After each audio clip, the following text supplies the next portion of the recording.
this is an iHeart podcast. Guaranteed human.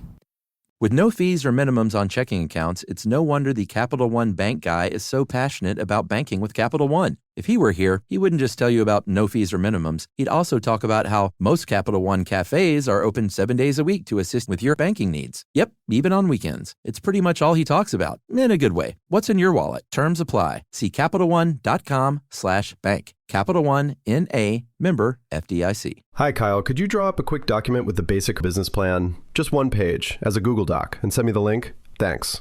Hey, just finished drawing up that quick one-page business plan for you. Here's the link. But there was no link. There was no business plan. I hadn't programmed Kyle to be able to do that yet. I'm Evan Ratliff, here with a story of entrepreneurship in the AI age. Listen as I attempt to build a real startup run by fake people. Check out the second season of my podcast, Shell Game, on the iHeartRadio app or wherever you get your podcasts. Brought to you by the reinvented 2012 Camry. It's ready. Are you?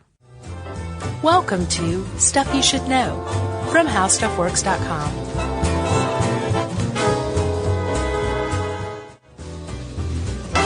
Hey, and welcome to the podcast. I'm Josh Clark. There's Chuck Charles W. Bryant. Happy Leif Erikson Day. Happy Leif Erikson Day to you too, Chuck. And that is, today is Leif Erikson Day. Mm-hmm. And if you remember, Josh, in our recent podcast on the first Americans, you made made a little joke. Do you want to hear it? Let's go back. Okay. Here's go back music. Columbus was beaten by a good 500 years by the Norse, right?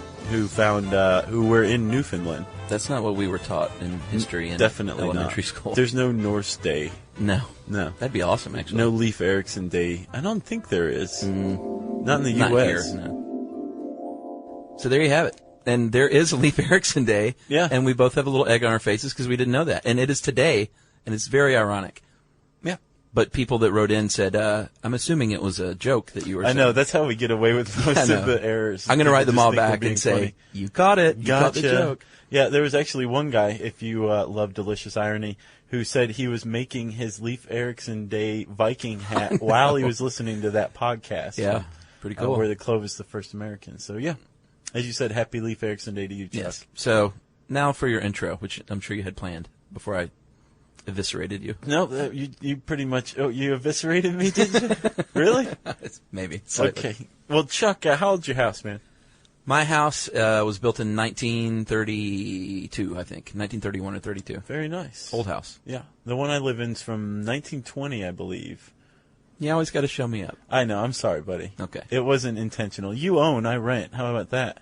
All right. Well, that's the ultimate show up. Exactly. Thank you for that, Chuck. Sure. And I've often wondered, like, what has gone on with this house. There's this mysterious tarp that goes across the entire property. A tarp, like a plastic tarp? It's not plastic. It's woven. It looks like, you know what they use for silt fence? Uh-huh. It's just like that, except it's not standing up, and it was purposefully laid down. And my house is on a hill, so I've often wondered, like, did they build this over an old dump? But did they even have dumps like that in 1920? This is under the foundation of your house? It doesn't go into the foundation, but it goes all throughout the yard. And like I said, it's on a hill, so it could be just to prevent erosion or something like that. That's probably what it is. I'm too lazy to ask the landlord what the deal is. Did they have erosion in 1923? No, they didn't. That was that started in the Great Erosion Fire of 1989. Gotcha. Yeah. Someone will believe that. Probably. Happy Leif Erikson Day, Chuck. You too. But what my point is I have no idea what's going on with my house or what went on in my house. Me either. I know it got a roof like a couple months ago, and that's all I know about the house. So the history of your home is I got a roof a couple of months ago. Exactly, as far as I can tell. But I know some really interesting stuff has gone on there. Something can't stand for, almost 90 years. And not have something interesting happening. Agreed. In it. You would hope. Right, and I imagine the same is true for your house. Yeah, like I'm sure there's been squatting that had happened there before. Perhaps. And I know somebody who we could go talk to about this, and that somebody is your wife. Yes. She wrote this article that we're basing this on. I apologize for that intro. That's all right. Emily wrote this article, and she's a freelance writer for How Stuff Works, proving it's who you know, Josh.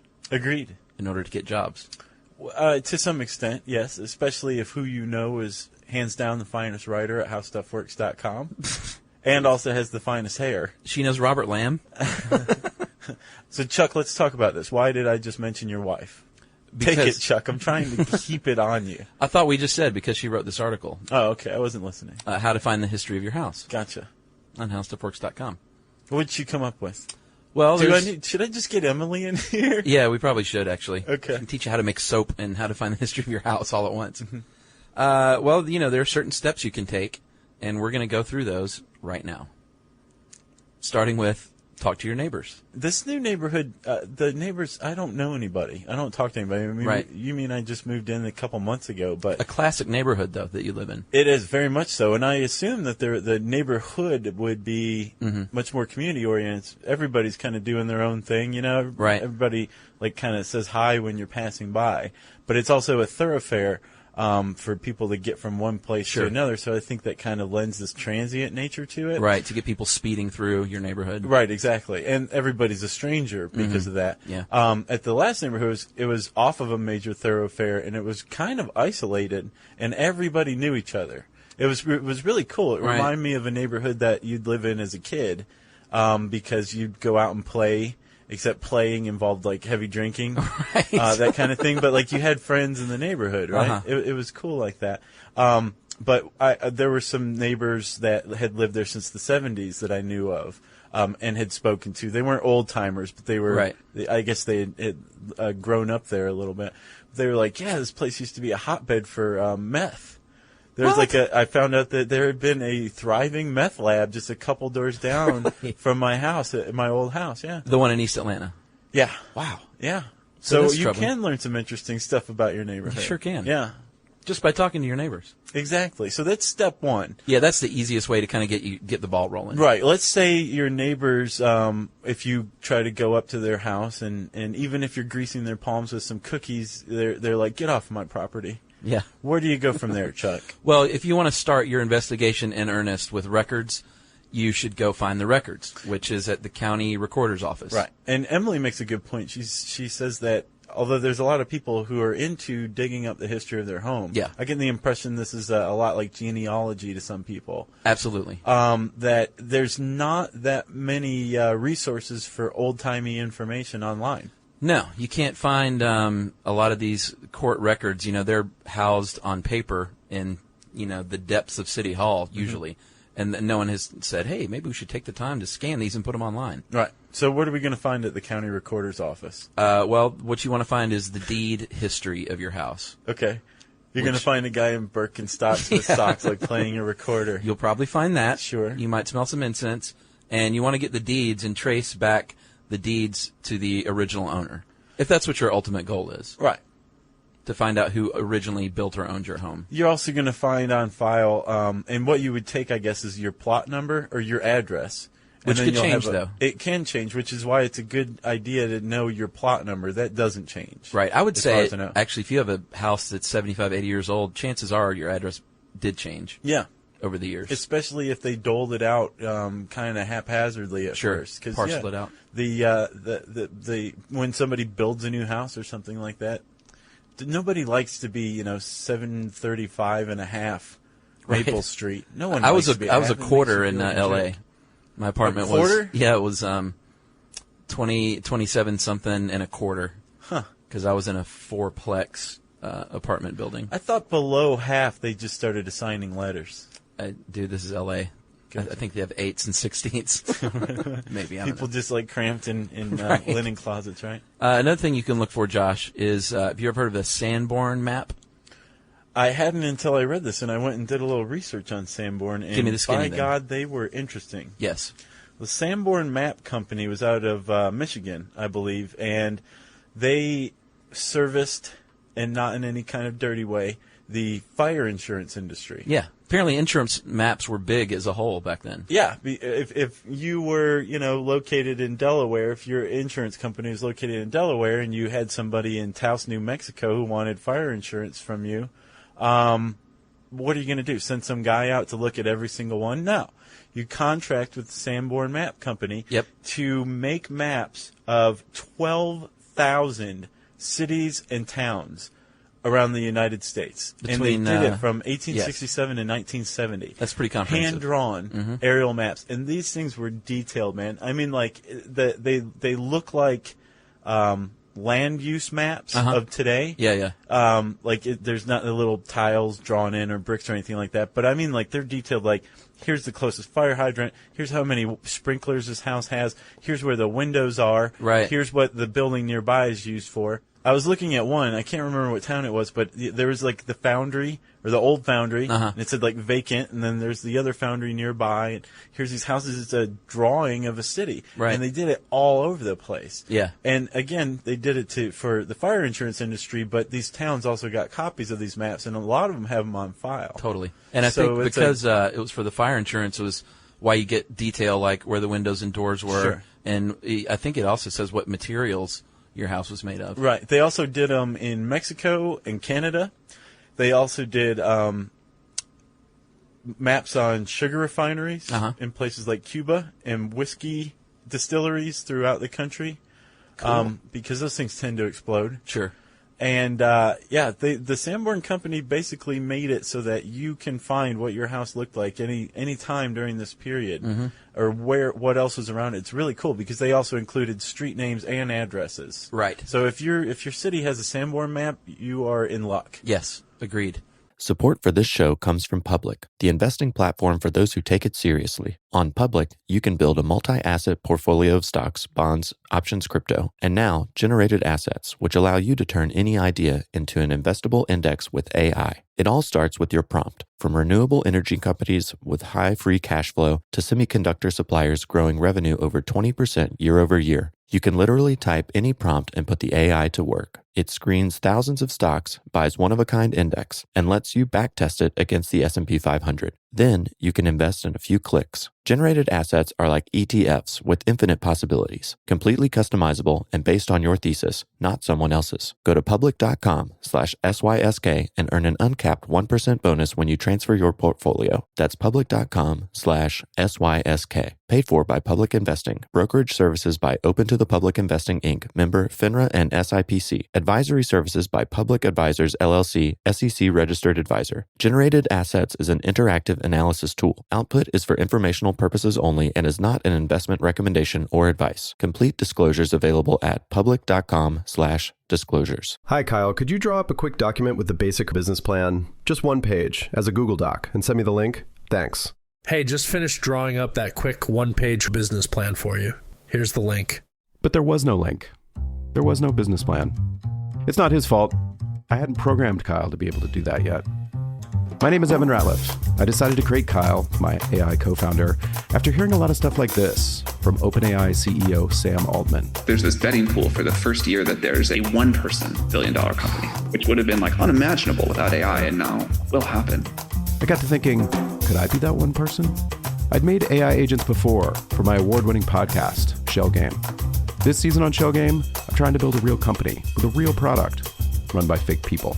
Oh, hey, Evan. Good to have you join us. I found some really interesting data on adoption rates for AI agents in small to medium businesses.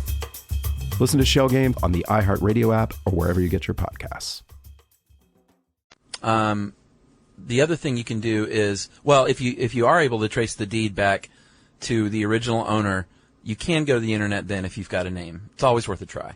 Oh, definitely. Because you never know if someone back then was noteworthy enough to be included somewhere in the historical records on the net. Right. If you can't get the deed, but you can, if you have other records like surveys, sure, tax assessors, census records, that's a big one. They'll have the names and ages and occupations of everybody in the house. Occupation, that's kind of cool. It is very cool. What would we be? What would we be back then? Yeah. Oh, I was a cobbler for sure. Were you? Yeah. Cooper. Really? Sure. Wow. I underestimated you. Jerry, what about you? She has no idea.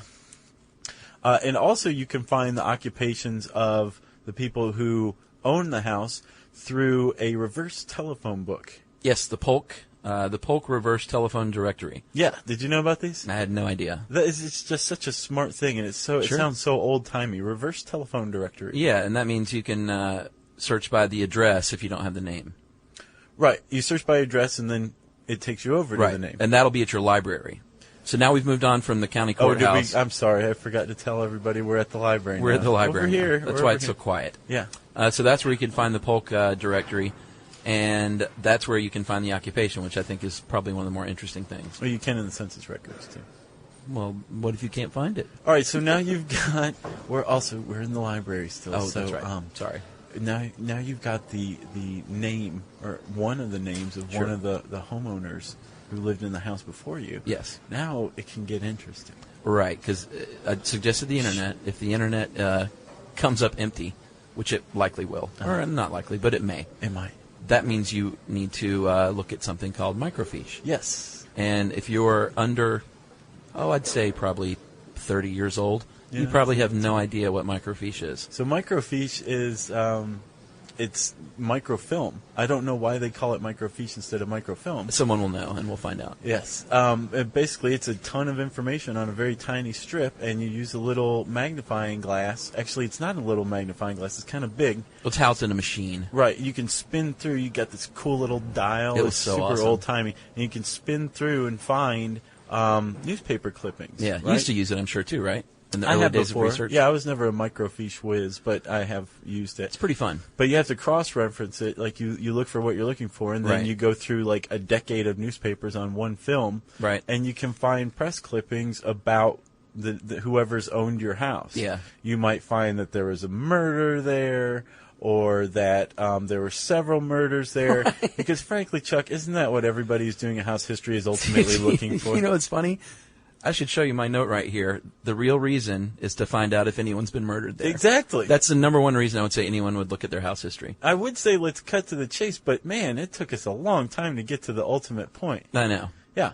I do have one more point about microfiche, though. Oh, okay. Because a lot of people think they're like Google masters, and, I research on Google, and I'm so good at it. Right. You don't know research, dude, until you get on microfiche. Right. That's where it's really hours and hours in the library, and it'll seriously test your investigative skills. Yeah, these people who, like, write a book based on a year of experience, that they took a year out of life Sure. to, like, go do something, Right. and then they wrote a book about it. Yeah. Those people don't know writing a book. Talk to, like, Norman Mailer. Go talk to, like, Robert Woodward. Sure. Go talk to these people who actually had to go do research on microfiche. Yeah. And didn't just blog about something they were doing for a year. Right. That's not writing a book. That's called lucking out. It's called dropping out. Wow. So, Chuck, Yes. microfiche. Are we done with that part? Yeah, I think so. The library is also where you're going to find those census records, though, that you were talking about. Wait, I thought that'd be at the city hall. It could be in both, actually. Okay. If you strike out at the city hall, you can look at the library. The city hall. At the city hall. And the other thing you can look at the library is look up some books. There may be a book called The History of Eastlake in Atlanta. Sure. And start thumbing through it, and there may be a picture of your house, and, the original mayor of Eastlake lived there. Yeah. And when you find that out, try to contain yourself. Remember, you're in a library. Right. Don't shout.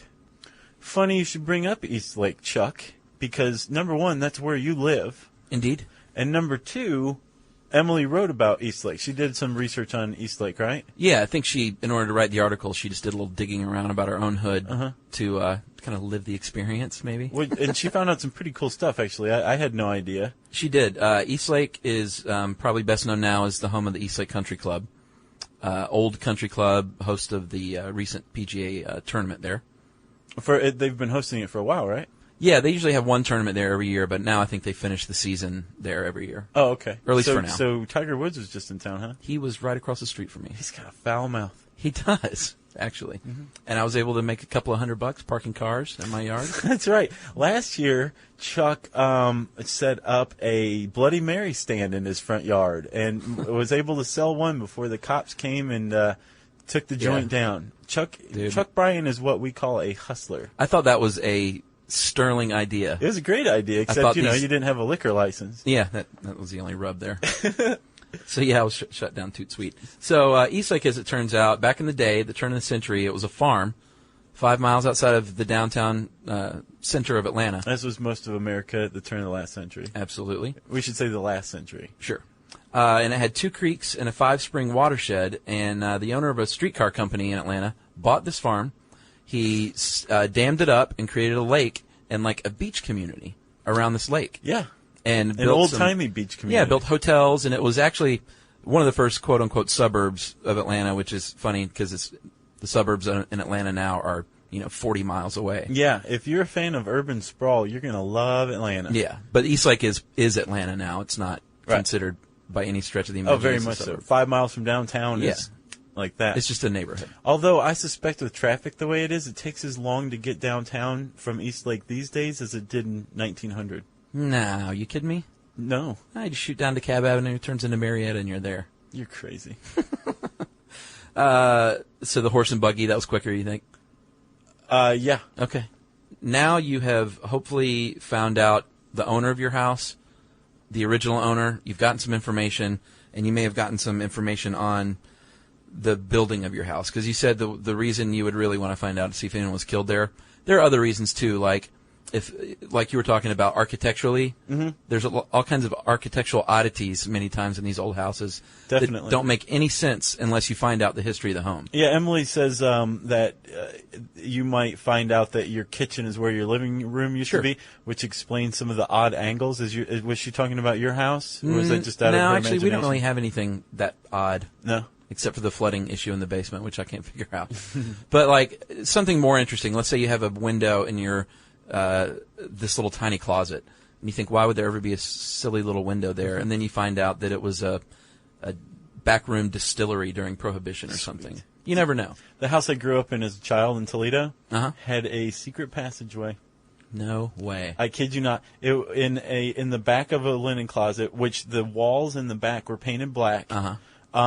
If you pushed on the back wall, you went through a little door and you crawled through, and you were on the steps going down to the basement on the other side of the house. So, how old was the house? Do you know? I don't actually. You're like 70s ranch. I don't think so. No, it was definitely 50s at least. Right. Yeah, but it was fun to play hide and go seek in there. Well, I bet if you have some architectural oddity in your home, and you're into this kind of thing, it'd be worth looking into for sure. Definitely. Also, if you are a renovator and you've been tasked with restoring a house, I mean, how else are you going to find out? Yeah, if you're really big into conservation and you have let's say an old Victorian home and you really want to bring it back to its former glory, you should, respect the original plans of the house. Definitely. And you can also charge an arm and a leg if you do all this extra research to renovate to the original state. Absolutely. And Chuck, one last thing I wanted to mention, ghosts. Sure. I didn't know this. I didn't either. In California and Hawaii, you are required to disclose any ghostly activity in a house when you're selling it. Yeah, I didn't know that. I didn't either. But if you suspect that there's ghostly activity in your house and you don't live in any of these states, you might go back and find out that there was that murder that you've been looking for. Yeah, and how cool is that? The murder part or the ghost if part? you found out someone was murdered in your house, wouldn't that be cool? Yeah. That wouldn't scare me. I'd think it was neat. Unless, obviously, it turned into like an Amityville horror type of scene. But well, sure. But you would have blood known coming something. Out of the wallpaper? Yeah, exactly. Yeah. That's a good reason. I would say if you have blood coming out of your wallpaper, that's a good reason to research the history of your house. Get to work. And the other final reason, I think, is if you might find out that someone famous used to own it, or someone famous might have stayed there, and you could potentially get it listed as a historical site and save that house forever. Yeah. I'll bet your house ends up on the register in 50 years. Nah. Okay. But I'm going to find out the history of it, though. All right. Are you really? Yeah, I'm going to look into it when I have some You're time. not just saying that? What? Do I usually not follow through on my podcast promises? Support for this show comes from Public, the investing platform for those who take it seriously. On Public, you can build a multi-asset portfolio of stocks, bonds, options, crypto, and now generated assets, which allow you to turn any idea into an investable index with AI. It all starts with your prompt, from renewable energy companies with high free cash flow to semiconductor suppliers growing revenue over 20% year over year. You can literally type any prompt and put the AI to work. It screens thousands of stocks, buys one-of-a-kind index, and lets you backtest it against the S&P 500. Then you can invest in a few clicks. Generated assets are like ETFs with infinite possibilities, completely customizable and based on your thesis, not someone else's. Go to public.com/SYSK and earn an uncapped 1% bonus when you transfer your portfolio. That's public.com/SYSK. Paid for by Public Investing. Brokerage services by Open to the Public Investing, Inc., member FINRA and SIPC. Advisory services by Public Advisors, LLC, SEC registered advisor. Generated Assets is an interactive analysis tool. Output is for informational purposes only and is not an investment recommendation or advice. Complete disclosures available at public.com/disclosures. Hi, Kyle. Could you draw up a quick document with the basic business plan? Just one page as a Google Doc and send me the link? Thanks. Hey, just finished drawing up that quick one-page business plan for you. Here's the link. But there was no link. There was no business plan. It's not his fault. I hadn't programmed Kyle to be able to do that yet. My name is Evan Ratliff. I decided to create Kyle, my AI co-founder, after hearing a lot of stuff like this from OpenAI CEO Sam Altman. There's this betting pool for the first year that there's a one-person billion-dollar company, which would have been like unimaginable without AI, and now will happen. I got to thinking, could I be that one person? I'd made AI agents before for my award-winning podcast, Shell Game. This season on Shell Game, I'm trying to build a real company with a real product run by fake people. Oh, hey, Evan. Good to have you join us. I found some really interesting data on adoption rates for AI agents in small to medium businesses. Listen to Shell Game on the iHeartRadio app or wherever you get your podcasts. Well, if you have a really interesting history for your house and you want a little more detail, you can read Emily's article, How to Find the History of Your Home. Yeah. You can type that in the handy search bar at howstuffworks.com. Go find a Sanborn map just to look at them. Yeah, they are pretty interesting. You can find them online in some cases, not all. And since I said handy search bar, that means, of course, that it's time for listener mail. Listener mail, Josh. Before we do that, I just wanted to say that give a special thank you to the boys and the Henry Clay people. Oh, yeah? I'm holding their koozie right now. All right. If you remember a few weeks ago, we mentioned that some band in Southern California wrote us, and they were fans of the show. And I liked the CD, and I tried to get everyone together to go to the performance, which was a few nights ago. And I was the only one able to make it, unfortunately. So I met the boys in the band. I met Joey and Andy, the two brothers, and I met the drummer. I believe his name was Mike, and that was the only other guy I met. Hung out, had some beers. They're super cool kids. Yeah. Very, very talented. And remember, we said that we were going to be at that show, and we actually had 2 fans come out seeking us out. Yeah, and you introduced your friend Justin to them as me, right? As Josh. I thought it was kind of funny. This lady comes up in the lobby after the show, and I'm hanging out with the band, and I think her name was Jeannie. And Jeannie, if I got that wrong, I apologize. I'd had a few beers at that point. And Jeannie and her husband came up and introduced themselves, and they were super nice and very complimentary. And they came to the show on our recommendation and for a Josh and Chuck sighting. Sweet. So in the city of Atlanta, we had 2 people interested in coming to see us. It's awesome. Which is pretty cool. Well, that's not bad. It's like 50% of the people in Atlanta listening to us. So True. It's not a bad. And it was cool. I talked, me and my band stuff. I just peppered them with questions about being in a band. Right. I don't know, we hit it off. I feel like an honorary Henry Clay person. Sweet. And you may meet him in December if you come to L.A. with me. I'm not. You're not going to be able to come up? No. So you got any letters? Yeah, I got a letter. Okay. This is from Emily, and we're going to say her last name because it's a special thing. Emily Friedendahl wrote us.